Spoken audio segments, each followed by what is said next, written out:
Thank you so much to Cerebral for sponsoring this video. Hello everyone, welcome back to my channel. Thanks so much for being here today. Today's video is going to be my June TBR, which I'm very excited about. I just finished my spring semester of school, and it looks like I'm going to take a summer class. But the summer class seems pretty relaxed, so hopefully I'm able to do a bunch of this fun reading. But before we get into the video, let's start with a joke. What do you get when you cross Bambi with a ghost? Bamboo.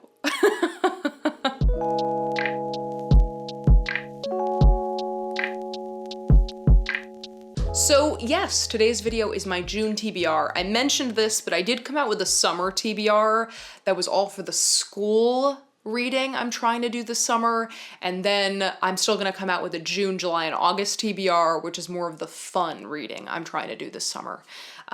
So yeah, if you're seeing the summer TBR and then you're seeing this video and you're like, wait a second, didn't you just do this? I did just do this, but for the academic books that I'm trying to read. And let me also ask you this, just to take the temperature on this. With TBR videos, do you prefer them to be kind of short and sweet? Like, here's like 5 or 7 books that I'd like to read, and I'll probably get to all 5 to 7 books? Or do you prefer really long TBRs that I don't read everything from, but it's still like a long conversation about books that we're excited to read, you know? Let me know. I'm down with either one, so I think it would just be helpful if I knew, do you like shorter TBRs that I'm more likely to read everything off of, or long TBRs where I just tell you all these books I'm excited to read, but sometimes I don't get to all of them because it's a TBR, and oftentimes we get distracted from our TBRs. So just let me know. I'm down for either one, and yes. But before we get into this huge stack of books, I do want to thank the sponsor of this video, which is Cerebral. So Cerebral is a mental health platform that helps you get the help that you need for your mental health, specifically focused around depression, anxiety, insomnia, and a few others. I think it's really great because it makes it so much more accessible to get the mental health care that you need. So some of the things that I love about Cerebral is that it's all online, so it's kind of up to you to determine when you need help, when help can best fit your schedule. It also helps with comprehensive care. It's something that, it's like a plan that's supposed to keep you moving forward through your mental health and getting the help you need. And then lastly, it's also really affordable with or without insurance. Oftentimes with therapy, it's like you pay a lot for each session, and Cerebral is a flat rate fee per month. So when you first sign up for Cerebral, you first identify where you need help. So is it with depression, anxiety, insomnia? For me specifically, it's with depression and anxiety. And once you decide on those options, then you're brought to a questionnaire, kind of a self-assessment. It's not super long, which was great, but it also felt like I was empowered to answer how I truly felt about my own health. I felt like it was really easy to follow and really quick to finish, which was awesome. And then once you fill out this survey, you're then given options for this type of care. So you can either get just straight up therapy, you can do therapy and medication, or you can do counseling and medication. And each one of these tiers has a different price point. So you can look at all these and you can see what you will get and what you won't get. So if you'd like to take the next step in working towards your mental health, click the link in my description and start the questionnaire and get connected with a provider right away. Your first month starts at only $30. So thank you so much to Cerebral for sponsoring this video. And now let's get into the TBR. So let's begin with the Late Night Book Club's book choice for June, which is The Song of Achilles. This was Joel's pick, and I'm so excited that he chose this. It's one of his favorite books, and I read it last January, and I've been thinking about it ever since. I'm gonna try to get an audiobook for it, because I've heard the audiobook is exceptional. Can't wait to discuss this one. The next book I'd love to read in June is a book that I talked about in May. It was on my May TBR, but I wasn't able to get to it, and I think that it would be perfect for June, because it's Pride Month, and that is Felix Ever After. Let me give you the quick synopsis. Felix Love has never been in love. And yes, he's painfully aware of the irony. He desperately wants to know what it's like and why it seems so easy for everyone but him to find someone. What's worse is that even though he is proud of his identity, Felix also secretly fears that he's one marginalization too many, black, queer, and transgender, to ever get his own happily ever after. So this sounds great for Pride Month. I'm really excited to get to it. And mark my words, I will in my June TBR. Unfortunately, I missed it in May, but I am excited to get to it in June. Next up, we have a book that is highly anticipated for me. I mentioned this in my 21 books I want to read in 2021 video, and it is Malibu Rising by Taylor Jenkins Reid. I'm so excited for this one. I also want to go swimming when I see this cover. I think it looks so fun and summery and fresh. Oh, I just love it. So let me read you just a quick paragraph. So, Malibu, August 1983. It's the day of Nina Riva's annual end of summer party, and anticipation is at a fever pitch. Everyone wants to be around the famous Rivas. Nina, the talented surfer and supermodel, lost my place. Brothers Jay and Hud, one a championship surfer, the other a renowned photographer, and their adored baby sister Kit. Together, the siblings are a source of fascination in Malibu and the world over, especially as the offspring of the legendary singer Mick Riva. The only person not looking forward to the party of the year is Nina herself. And I won't read any further, but it sounds like the perfect summer read. This also might be a future late night book club pick. I think we were considering this one. So if it ends up being that one, I guess I'm getting a head start because I can't wait to read this one. All right, next up, we have a book that I've had my eye on since last August, I think, but it was sold out on bookshop.org for months and months and months. And then finally I checked. It had been waiting in my shopping cart even though it wasn't available. And so I went, refreshed, saw that it was available, and bought it. And that is Under the Udala Trees. This looks amazing. I'm so excited for it. Let me read you the back.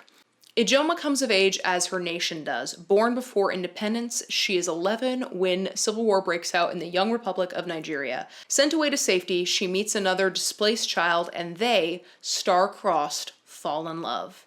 They are from different ethnic communities. They're also both girls. But when their love is discovered, Ijoma learns that she will have to hide this part of herself, and there is a cost to living inside a lie. Interested?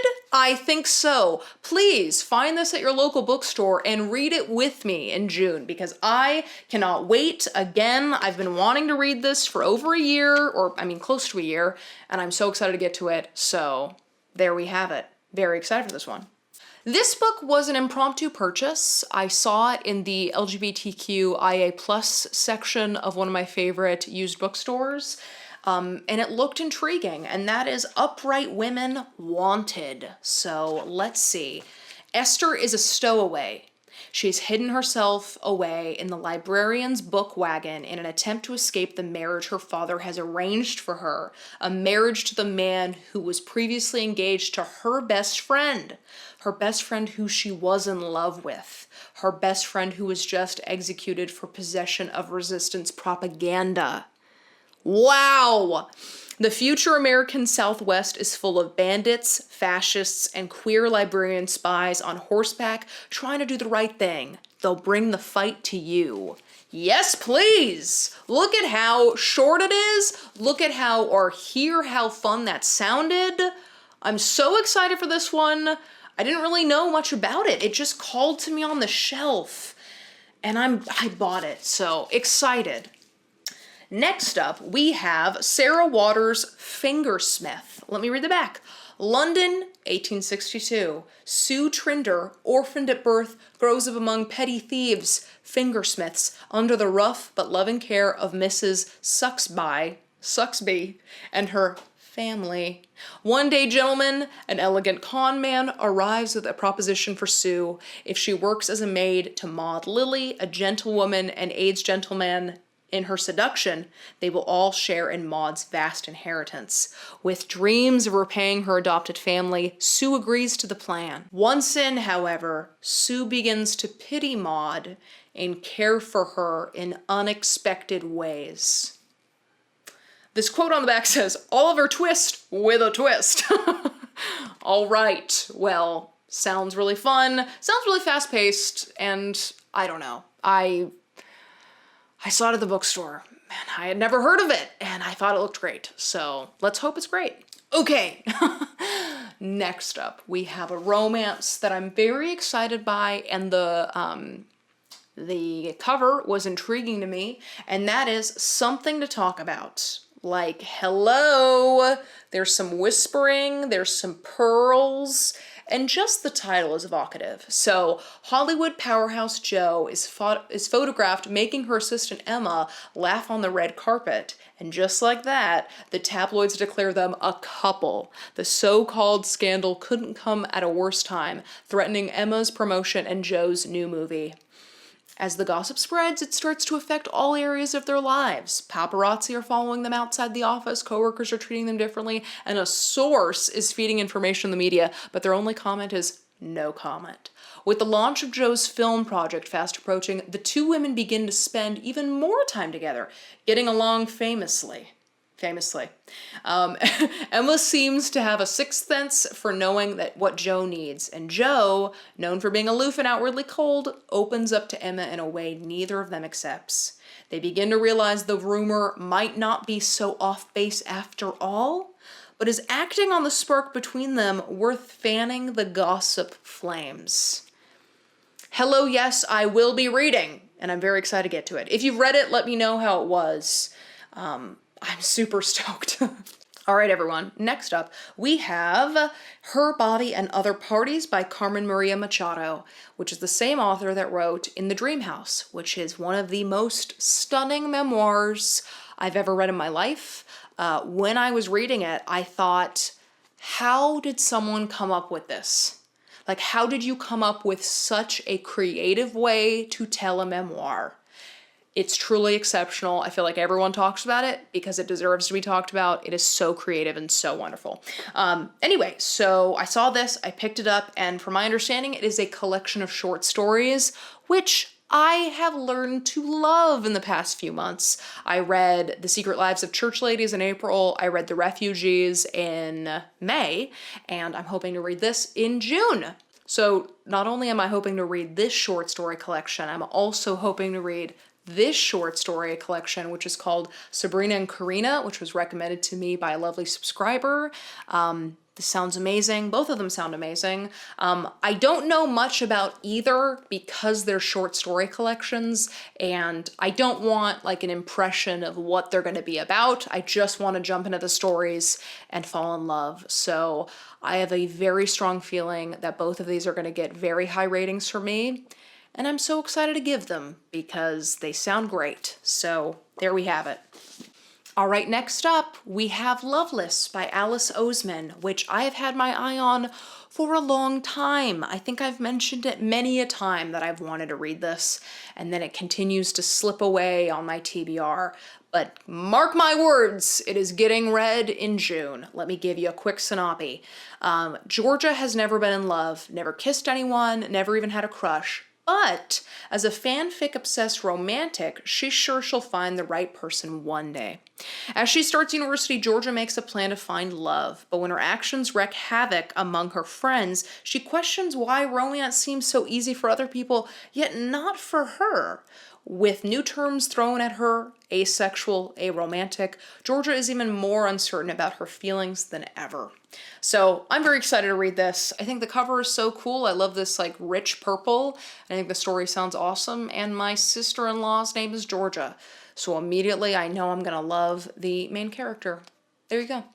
And then, we started this video talking about mental health briefly, and I would like to show you a book I'm reading on mental health because my mental health has not been very healthy lately. And that is Unwinding Anxiety. I've already started it. I'm on page 41, and it is quite informative, and I'm really enjoying it so far, but it is science-based at the beginning of the book, and so it's kind of reading like, not a textbook. The writing is very personable, and I think that the author, who is a doctor, did a really good job at making it easy to understand the concepts he's exploring.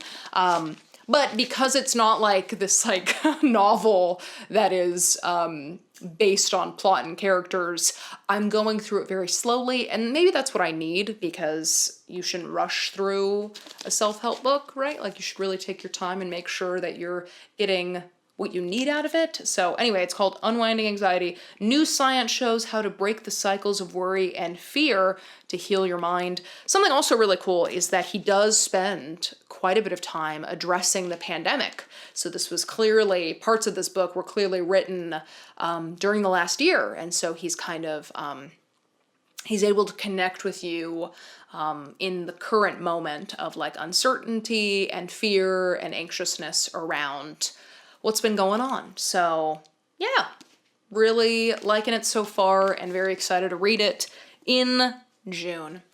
Also, sorry, I technically already finished filming this video, but I do want to mention there was one more book that was on my shelf that I totally forgot I wanted to read in June, and that is Freshwater by Akwaeke Emezi. So excited to read this one. Same author that wrote The Death of Vivek Oji, which was a 5 out of 5 for me back in January. Let me read you the back. Freshwater tells the story of Ada, an unusual child who is a source of deep concern to her southern Nigerian family. Young Ada is troubled, prone to violent fits. Born with one foot on the other side, she begins to develop separate selves within her as she grows into adulthood. And when she travels to America for college, a traumatic event on campus crystallizes the selves into something powerful and potentially dangerous. So I'm really excited to get to this one, and I think it really rounds out the TBR. So yeah, hope you all liked this video, and I hope to see you in the next one. Bye!